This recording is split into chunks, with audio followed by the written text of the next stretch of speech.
विद्यार्थियों, विगत अंक में हमने यशस्करी विद्या, यशस्करी किस प्रकार से निष्पन्न होगा शब्द, यह हमने देखा था। पुनः आज हम इस शब्द को देखेंगे। यशस्करी विद्या, यश को दिलाने वाली विद्या, यश का कारण स्वरूप जो विद्या है।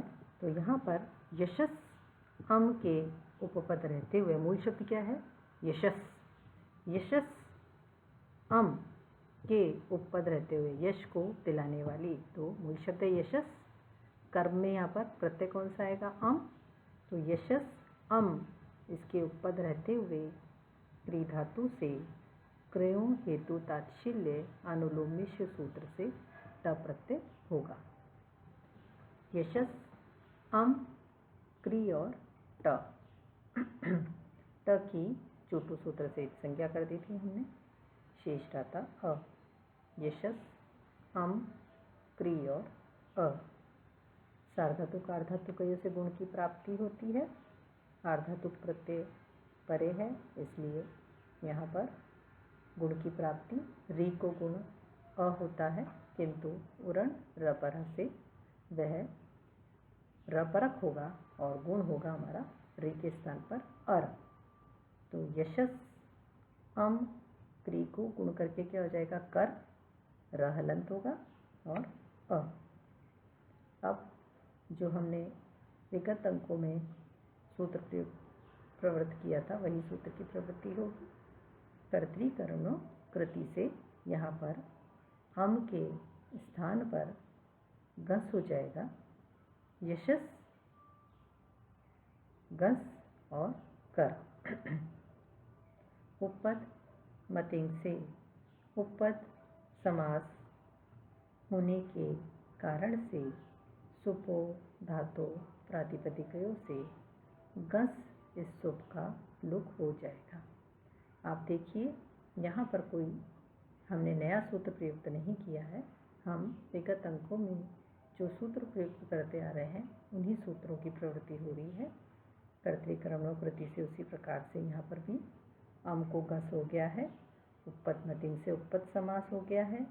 सुपो धातु प्रातिपदिकयों से सुप का लुक होकर यशस गस और कर। कर हमने जो गुण किया तो क्री को कर होकर कर रहलंत का बचा और ट में से अ बचा। तो कर और अ, ट में से जो अ बचा है इनको हम मिला देंगे तो हमारा हो जाएगा कर।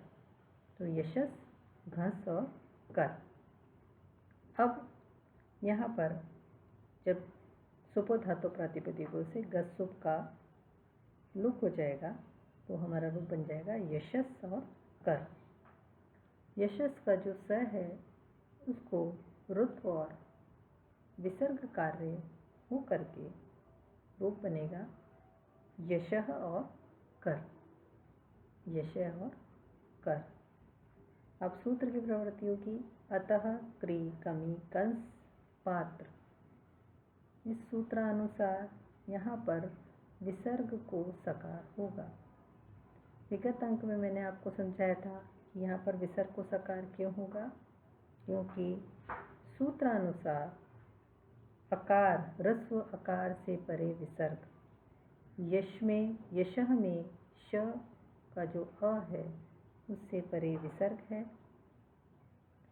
वह विसर्ग अनव्ययवाची का होना चाहिए। यहाँ पर यश जो है अव्ययवाची नहीं है, दूसरी शर्त पूरी। तीसरा, समास में, तीसरी शर्त है समास में, तो यहाँ पर उपपद मतिंग से हम उपपद समास कर चुके हैं, इसलिए यहाँ समास भी है। तो तीनों शर्त पूरी हैं। ह्रस्व आकार से परे विसर्ग हो, अनव्ययवाची हो, वह किसी अव्यय का नहीं हो हिस्सा। तो यहाँ पर यश जो है ये अनव्ययवाची है, अव्यय नहीं है, इसलिए ये जो विसर्ग है इसको सकार हो जाएगा। तीसरी शर्त है वहाँ समास हो, तो यहाँ पर उपपद मतिंग से समास हो चुका है। तीसरी शर्त, तीनों शर्तें पूरी हो गई हैं, इसलिए यहाँ जो विसर्ग है इसको अतः क्रिकमी सूत्रानुसार सकारादेश हो जाएगा। चौथी शर्त जो थी इसकी सूत्र की कि क्री धातु या कम या कंस इनमें से कोई परे हो, तो यहाँ पर क्री धातु परे है, इसलिए यहाँ पर चारों शर्तें पूरी होती हैं, इसलिए इस विसर्ग को सकार हो जाएगा। पहली शर्त ह्रस्वकार से परे सकार हो, यश में जो अ है ह्रस्वकार है। दूसरी शर्त अनव्यय का वाची हो, यश अव्ययवाची नहीं है, अनव्यय है। तीसरा समास हो, समास है यहाँ पर, बाद में परे क्री धातु है, इसलिए सारी शर्तें पूरी होने के कारण विसर्ग को सकार हो जाएगा। यश स और कर, विसर्ग को सकार हो जाएगा। सहलंत यश स और कर, सहलंत का होगा, मिला देंगे तो क्या हो जाएगा, यशस कर।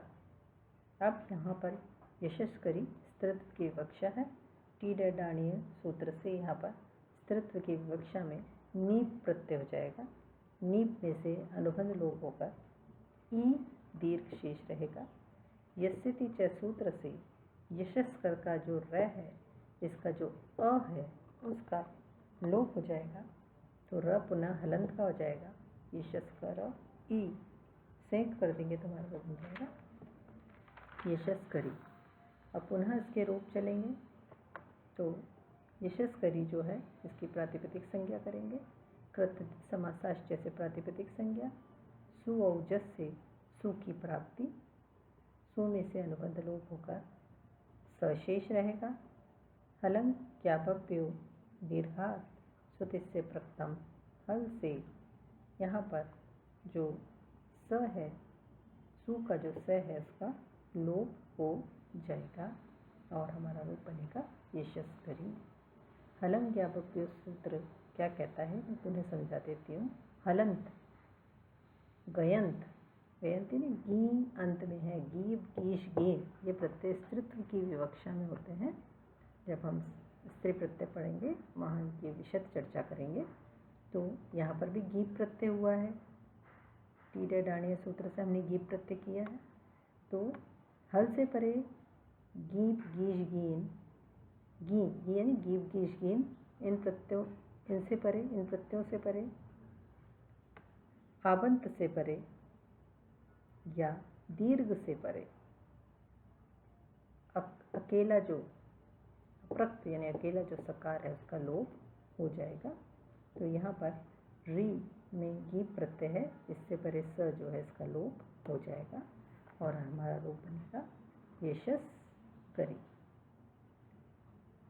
ये हमारा रूप बना यशस्करी। इसके पश्चात है रूप श्राद्धकरः। श्राद्धकरः, श्राद्धं करोति इति श्राद्धकरः, श्राद्धं करोति इति श्राद्धकरः। यहाँ पर श्राद्ध अम, श्राद्धं करोति, द्वितीय विभक्ति श्राद्धं करोति, तो यहाँ पर श्राद्ध अम उपपद पूर्वक क्री धातु से क्रयों हेतु ताच्छील्य आनुलोमेषु च सूत्र से यहाँ पर ट प्रत्यय होगा।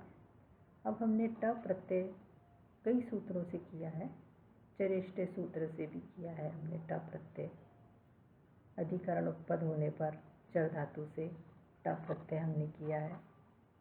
भिक्षा सेना आदायशु च सूत्र से हमने ट प्रत्यय किया है। परमाशर्ती भिक्षा सेना आदाय इन सुबंतों के उपपद होने पर चर धातु से ट प्रत्यय होगा।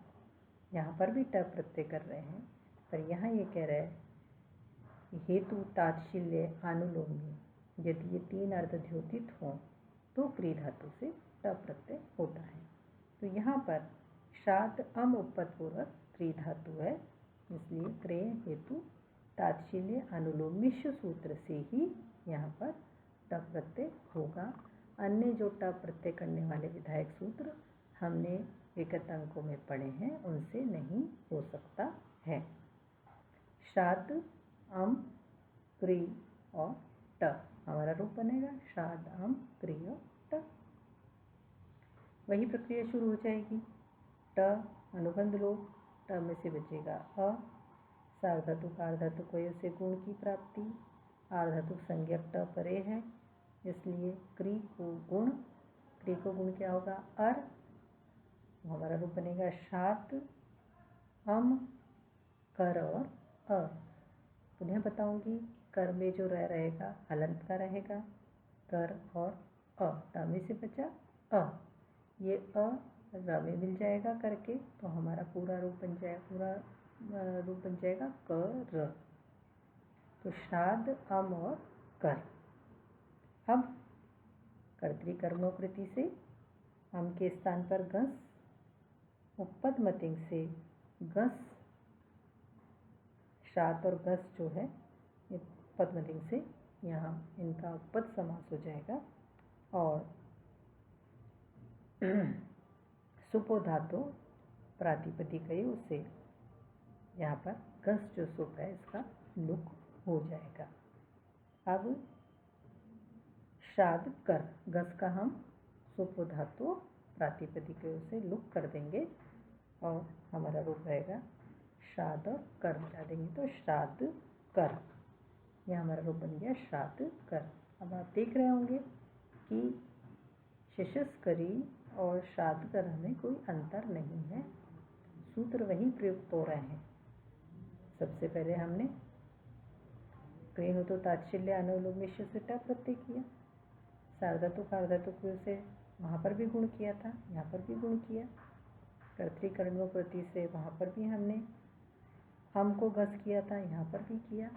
उपपद मतिंग से यशस्करी में भी हमने उपपद मतिंग से उपपद समास किया था, यहाँ पर भी कर रहे हैं। सुपो धातु प्रातिपदिकों से वहाँ पर भी घस का लुक किया था और यहाँ पर भी लुक कर दिया और हमारा रूप बना श्राद्ध कर। अब हमें रूप बनाना है श्राद्ध करः। तो क्या कार्य करेंगे? कृत दित समासाश्च जैसे प्रातिपदिक संज्ञा करेंगे। सु और जस से प्रथम विभक्ति एक वचन में सु प्रत्यय होगा। सु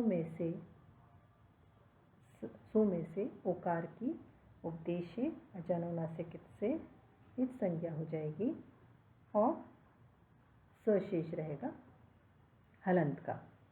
ससजुषो रूप से स को रुत्व व विसर्ग कार्य होकर हमारा रूप बनेगा श्राद्ध करः। यहाँ हमारी सिद्धि आज हमने यशस्करी और श्राद्ध करः की सिद्धि करी है।